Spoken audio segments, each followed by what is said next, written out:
we can't ask for a better lead in the morning. They got on my damn nerves this morning.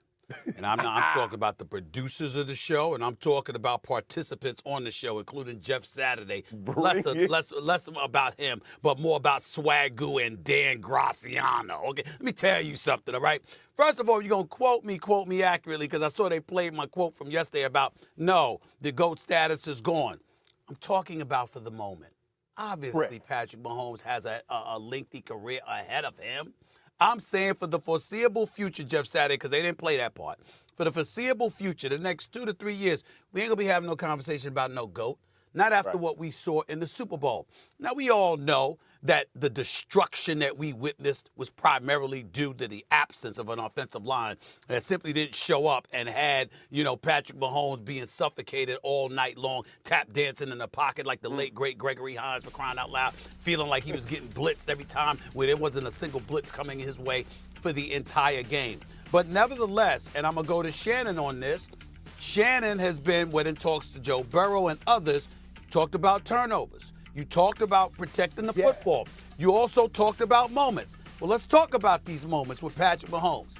He's won 3 Super Bowls. He's a 3-time Super Bowl MVP. Fair enough. And we know he's the best in the game today. There's nothing to debate about that.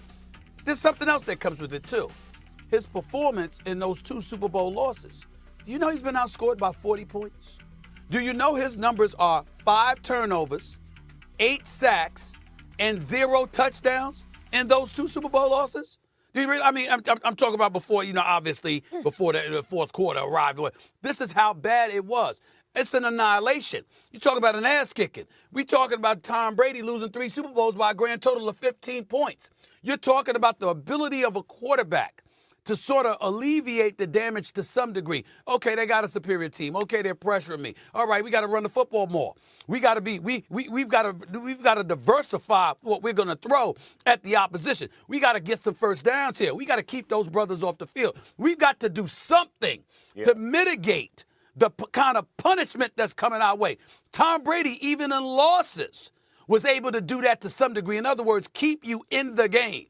Not get blown out, not look completely demoralized by the first quarter, not be completely obliterated and annihilated. We got to point to those things. And I'm looking at it, Shannon, and what you may have said about Joe Burrow, any quarterback for that matter, in terms of protecting the ball. I'm looking at other people talk about GOAT status and the kind of things that come with it. I'm looking at what we're asking for from a quarterback when all the odds are stacked against them, just to keep you in it, as opposed to looking punked like they did by the first, I'm talking collectively, by the first quarter.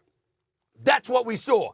You don't get to sit up there and see all of that, especially from the great Patrick Mahomes, and ignore that reality.